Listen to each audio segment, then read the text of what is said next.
સમગ્ર દેશની સાથોસાથ ગુજરાતમાં પણ હવે ઋતુચક્રમાં ફેરફાર થઈ રહ્યા છે. તેમ છતાં આપણા ગુજરાતીઓ ઋતુચક્રને વધુ મહત્વ આપે છે. ઋતુચક્રમાં શિયાળો આરોગ્યવર્ધક અને તંદુરસ્તી માટે મહત્વનો બની રહ્યો છે. ભાવનગરમાં શિયાળાની સવારી હવે ધીરે ધીરે આગળ વધી રહી છે. ભાવનગરમાં 17 ડિગ્રીની આસપાસ ઠંડી પડી રહી છે. તેવા સમયે આરોગ્યવર્ધક શીંગ પાક, ખજૂર પાક, સાની, તલપાક વગેરે શિયાળુ પાકની માંગમાં વધારો થયો છે. ભાવનગરના ગંગાચોડિયા તળાવ વિસ્તારમાં છેલ્લા 20 વર્ષથી સિઝનલ પાકના વેચાણનો બિઝનેસ કરતા અબ્દુલ્લાભાઈના જણાવ્યા મુજબ આ વર્ષે સિંગ પાક, ખજૂર પાક, સાની, તલમાં પણ 20% જેટલો ભાવ વધારો થયો છે. ઠંડી વધતા માંગમાં વધારો થતાં બધી વસ્તુના ભાવમાં પણ વધારો થશે. અબ્દુલભાઈ કે જેઓ બિઝનેસમાં પણ માનવતાને મહત્વ આપે છે, નફો ઓછો પણ ગ્રાહક સાથેનો સંબંધ વધારેની નીતિને ખરા અર્થમાં સાર્થક કરી છે.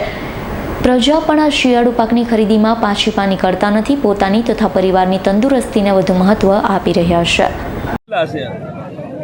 શિયાળામાં ઠંડીનો વધવાના કારણે તેજી આવી છે. ઠંડી વધી એટલે ભાવમાં વધારો આવ્યો છે.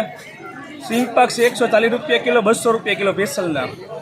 તલપાક 200 રૂપિયા, ડાળિયા પાક 140 રૂપિયા, કોપરા પાક 200 રૂપિયા, કાળા તલની હાની 280 રૂપિયા કિલો અને સફેદ તલની હાની 240 કિલો.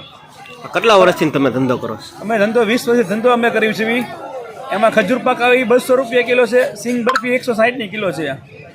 આવનારા દિવસો ઠંડી પડશે તો પણ ભાવ વધારો આવશે એ ઉમ્મીદ છે અમને.